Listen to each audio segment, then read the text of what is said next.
it's TK with Black Equity Talk. Here we discuss topics related to the health and the wealth of the Black community. And today I am joined by Gabrielle Critchlow, who is the founder of A Step Ahead Tutoring Services. All right, hello everyone. Thank you so much for tuning in. As I mentioned, we have a special guest. Her name is Gabrielle Critchlow, and she is the CEO and founder of A Step Ahead Tutoring Services. And I am so excited to talk to her today. I'm always excited to talk to everyone, but I did some snooping and I saw that you won the Be Good and NAACP award recently. Yes, I did. Congratulations. Thank you. Thank you so much. You're welcome. How was that experience? Yeah, that was definitely an amazing experience. I didn't know if I would get it as with applying for any grant, but when I got it, I was definitely surprised. And I told a few other people and they were surprised too. So it was definitely an honor to receive it. And I am very grateful for it. Absolutely. That's so awesome. That really shows that what you're doing is much needed and you're just being recognized. A lot of people, don't have that recognition. So I'm sure that was very exciting for you. And you've won some other awards too, but that stuck out to me because of course I'm a Beyonce fan. So Of course. Yes. All right. So now that I got that out of the way, would you like to go ahead and introduce yourself? Sure. So my name is Gabrielle Critchlow. I'm the owner and director of A Step Ahead Tutoring Services. I have been an official entrepreneur for 7 years. I've been in the tutoring game for, I want to say like 15 years, but I've been doing business officially for 7 years. Like, what gives you the most sense of enjoyment when you are tutoring, and why did you decide to start this business? Well, what drives me is seeing students succeed. Well, the whole reason why I started it is because the students that I worked with in college and graduate school, they tended to be of low income, and those students I noticed they tended to be underdiagnosed and they tended to be very far behind in school and like 2 or 3 grade levels below the normal grade level that they're supposed to be at. So I did notice a financial discrepancy in terms of academia, and I wanted to target that. So that was my focus for starting my company. And my mentality is that it shouldn't really matter how much you can afford. Education should not be a luxury. So to me, it feels like whatever is in your budget, you should get the same amount of help that you need. So that's something that drives me, is knowing that the people helping families, helping students that are falling below the normal standards and may not be able to afford the extra attention. Wow, that is wonderful. That is very much needed, especially in the Black community, where a lot of the schools in our communities are not performing. They're underperforming other schools. So this is absolutely much needed in our communities. Do you work in a lot of school districts, or do you? I don't know how that works like as far as offering services to the students that are falling behind? Is it the parent who calls you, or does the school district call you and set that up?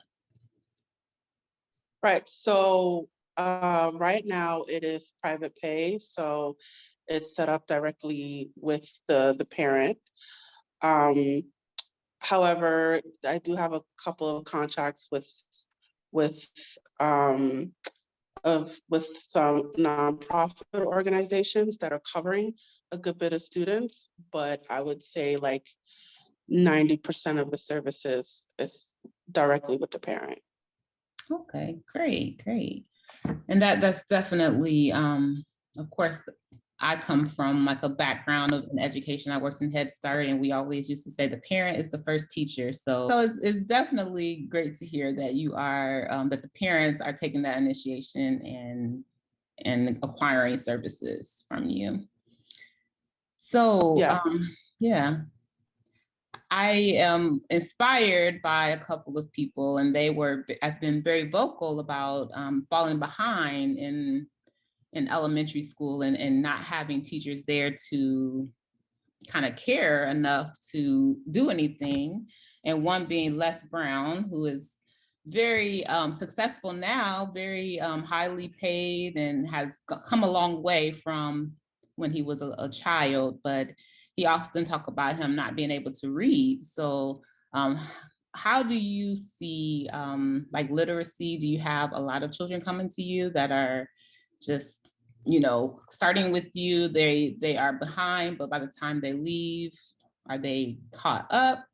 Types of students I tend to see are, it's funny because they originally come for one thing, and as we work with them we discover other things. They need help with math, for example. They're having trouble with word problems, just giving it a random example. And then as we work with them we discover like, whoa, they don't know how to add, they don't know how to subtract. And I mean, there might be like a seventh grader, and as we work with them, they're like, well, they don't remember fourth grade skills.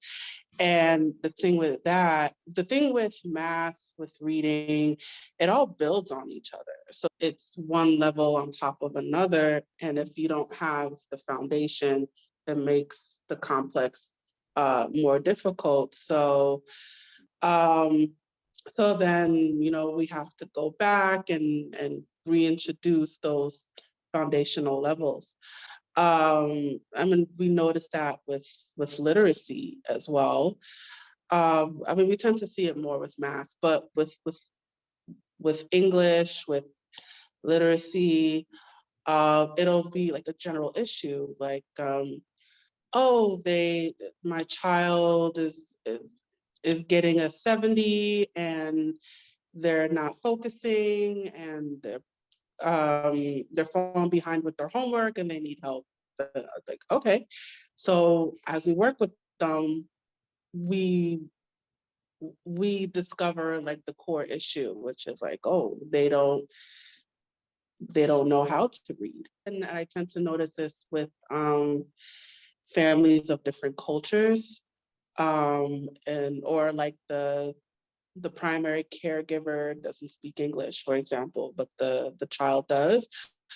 Um, there's like those language barriers. Like, the child may know how to say it one way, but in reading a story, which is, American English, it's a different way. So there's cultural discrepancies. It's the lack of the foundation, is a lack of foundation, or they don't remember the foundation. So it's funny how it always starts off as a general problem, and then as we work with them, as we chip away at things, we notice like little things. And it tends to be a little bit more specific. So um, it's getting that like you need your foundation. I know like the common example is the house, right? Like you need to lay down the bottom part of the house first before you get to the top. So it's like peeling, and I know it's a lot of metaphors, but it's like Metaphors are good. it's like peeling an onion, like you see the whole onion, and then as you start to peel and you start to peel, you start to get to the little core in the middle. So then we get to work with them and we discover it's a lot more complicated than what's put forth. And it's definitely a lot more work that we have to do and a lot more to catch up on. But it's a lot of little pieces that come together to make the whole thing. And if you miss a few pieces, then the whole thing tends to I don't want to say fall apart, but it tends to be incomplete. Yes, absolutely. That you said so many things there that really stuck out to me, but I like the analogies that you use. I'm big on analogies, but I'm thinking like, there's the iceberg analogy too. Like you see a little bit on the top, but underneath there's so much more, and you have to kind of figure out what that is. It could be, like you said, it's a cultural issue, or it could be, I don't know if you run into like you said, you mentioned the children coming from impoverished communities. So maybe they're hungry and they can't focus, and they haven't been really focusing in school for so many years. So there's like so many different factors that it could be. So you have to kind of be, superwoman and Yeah. really trying to figure out what this child needs. And I'm assuming it could take quite a long time, but the more that they're with you, the more you can discover, and the farther they can go. Yes, absolutely. It's what one I mean it depends on how far the parent can afford to go and also is willing to go. It's definitely two separate things to look at. But one of the things that I put forth in my business is the long-term relationships. And I have a good bit of clients that have been with the company for a year, 2 years, maybe off and on, but they always come back. I feel that it's more than just the academic part. It's also building the rapport and getting those relationships. And, if the parent can't afford it, and they're willing to go the distance and stick it out, I definitely encourage that. I mean, and then there's the parents that I just want you to stay with my child till the end of the semester and that's it. So of course we work with that, but I definitely encourage if they're able to make a commitment and like make it a part of the child's weekly routine, daily routine. I think that is better in terms of you're sticking in terms of relationship building, you're sticking to the same person, you're maintaining a pattern, you're setting a schedule. And again, when one thing builds on top of another, it's you're building those blocks and you're not breaking it up in between. So I definitely do encourage a long-term tutoring. I encourage the longevity. But of course, it's not always the case, and we work with whatever we get. Yeah, I know exactly what you mean. You can do whatever you can in the amount of time that you have, but of course, the more time would be better. So yeah, I've always wondered, my child is in the second grade, but as he gets older, there's like certain things that I see on other parents go through, which one being Common Core math. Now, as a parent who grew up, with learning math a certain way, and then there's, curriculums change and the way things are taught is changed, and the parent doesn't know, how to do this new math. And I'm sure someone like a tutoring service could help, but I'm sure they have reasons. I don't know if you have any idea of why they changed the curriculum so often from when we were kids till now, but yeah, do you find that a lot, like where parents just need you because they have no idea how to help their child and they're trying to get through this Common Core math? Yeah, I do. I do get that a lot. It's always it's always like, oh, what they're learning now, I didn't learn back when I learned it, and so I don't understand what they're doing, and that's why we're hiring you. So definitely, I definitely see that. Um, I think the reason for the constant change, well, it also depends on the school too. Like I noticed, like charter schools have one type of curriculum as opposed to public schools, they have a different type of curriculum as opposed to Catholic schools have a different type of curriculum. So there's so many different curriculums out there. Um, I think I think the goal always changes with the administration. I think maybe in the olden days, and when the parents did the math, I think that the goal was focused on getting the kids educated. It was a little bit more student centered, but I think now the focus is more results centered, in terms of um, passing, how many tests can the student pass, and then the more students pass the exams and the more students graduate, the more funding that the school gets. So um, I think that all the changes happen, the changes keep happening because the goals keep changing, which is kind of unfortunate. So and it also, again, it also depends on the school. I have to think about my answer, but yeah, I think um, there there's this pressure from the government on the schools to get more kids graduating and get higher standardized scores. And because of that pressure, the curriculum changes. So I think with the pandemic, I might have slowed things down a bit, which is actually interesting because I noticed because of the pandemic, like the SAT is optional, for example. I even heard that the state exams are optional.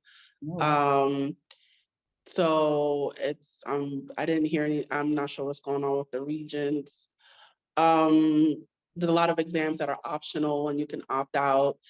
I even heard about the GED, how like you used to need 5 subjects to pass and now it's only 3.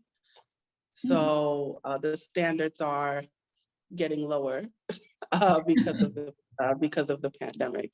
And that too, changes in changing in historical events. I think that's another thing that I noticed. So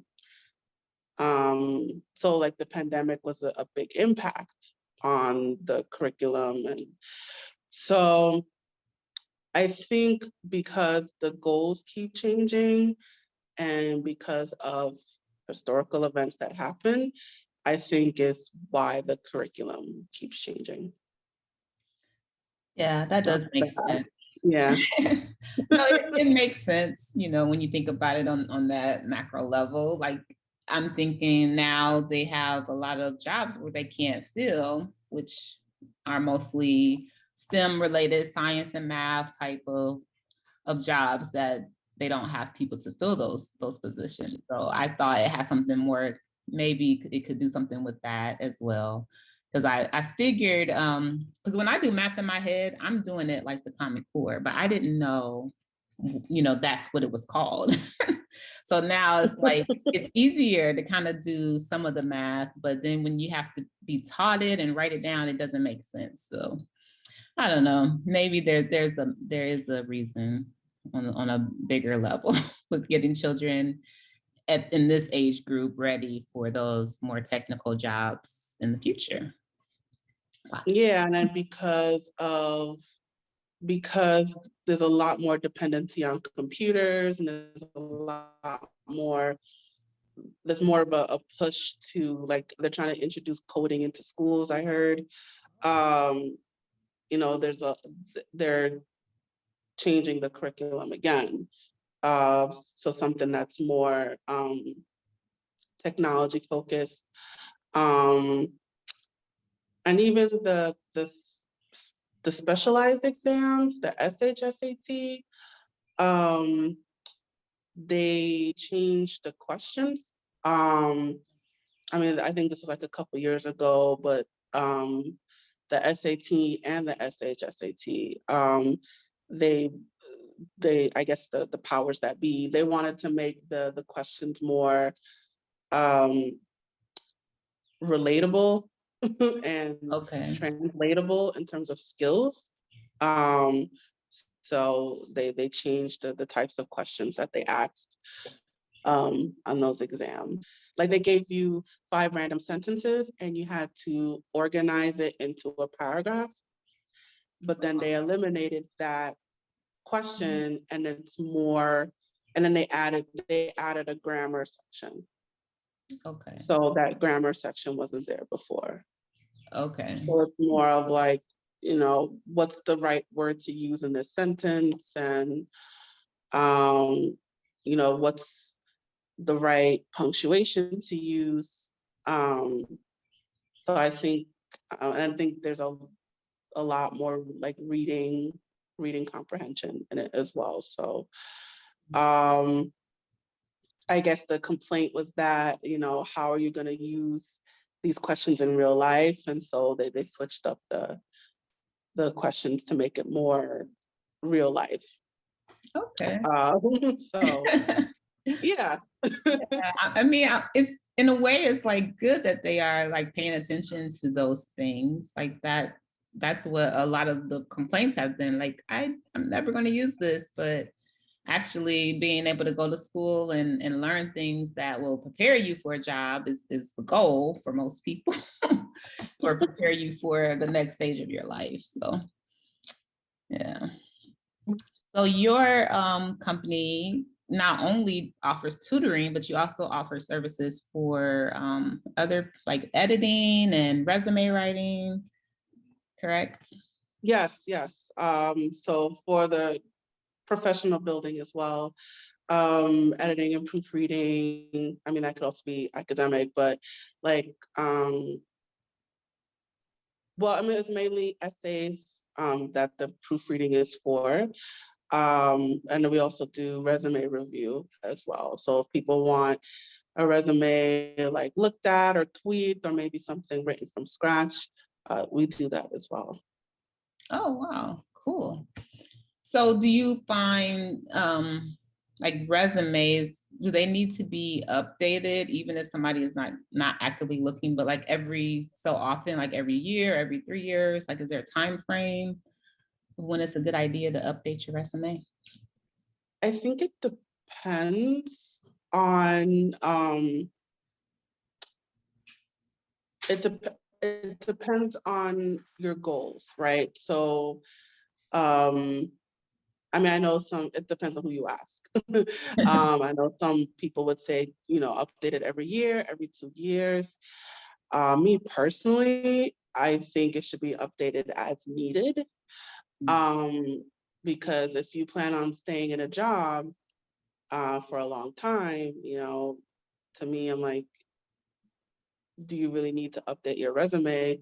Um, but if you're looking to apply to college, for example, or if you want to look for a different type of job, or maybe you lost your job, things like that, then yes. And it depends on the type of job you're looking for as well, because resumes should be geared toward a specific field if possible.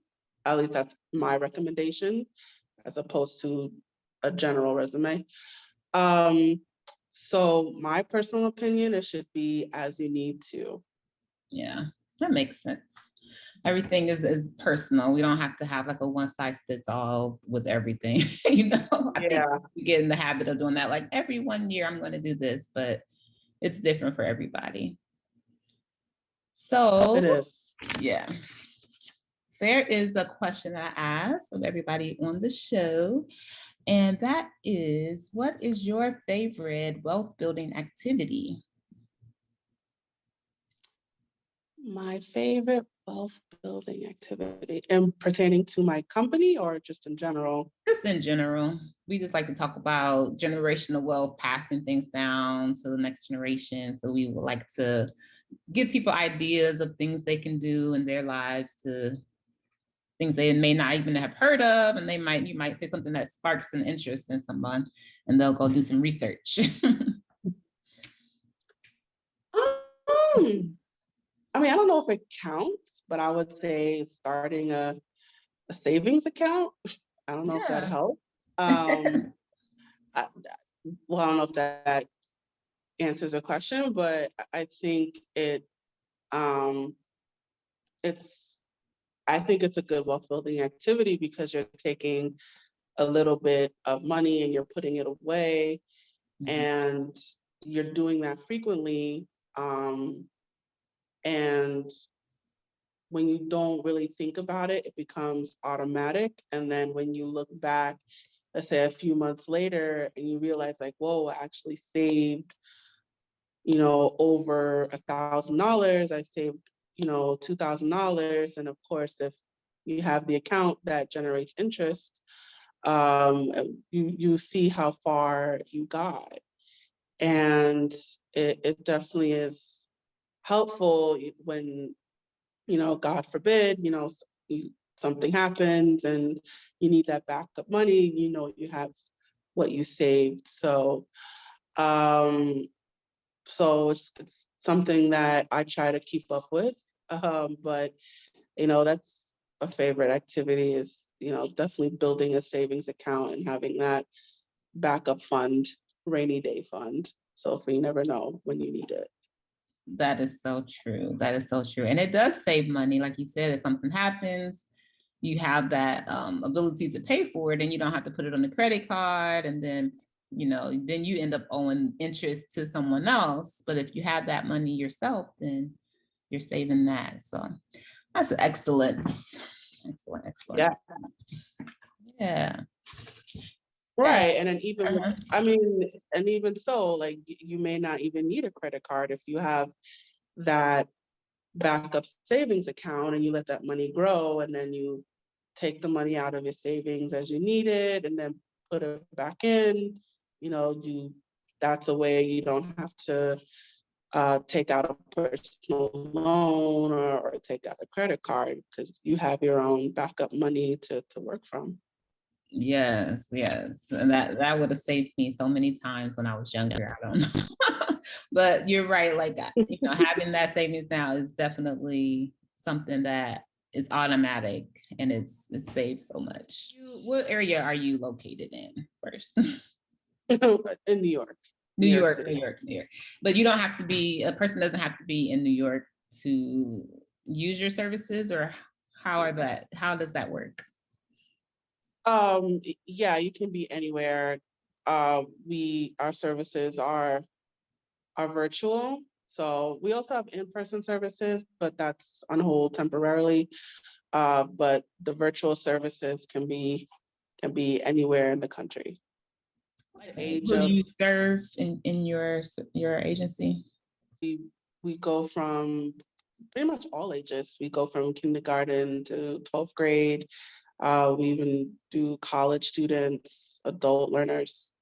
So pretty much Oh, everybody. yeah, great. And that includes GED, or do you have a program for GED?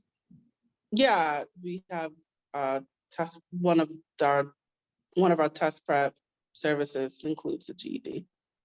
Oh, awesome, awesome. Cool. So how would someone in New York or anywhere in the country be able to find you? What is your website, address, social media, all of that? Yeah, so you can definitely find us online. Our website is www.astepAheadtutoringservices.com. You go to the website, there's a request a tutor form. So you fill out that form and the form would come to me and then I would reach out to you to set up the services. We're also on social media. So Facebook is A Step Ahead Tutoring Services, which is the same with Instagram. We're on Twitter. Our username is Tutor ASATS. It's TUTOR ASATS. We're also on YouTube. You could just, again, look up our name, A Step Ahead Tutoring Services, and we'll pop up. Awesome, awesome, awesome. I love YouTube. But thank you so much for joining me today. I appreciate talking to you. I've really learned a lot, and I'm so happy that you are providing the service. It's very much needed, especially in this time, but I'm sure, you know, we always need someone to kind of help us and in those areas where we're not doing so well. So again, thank you so much for joining us. And I hope you all enjoyed this show. Please don't forget to like, comment, and subscribe. We will see you in the next show. Thank you. Thank you. Yay.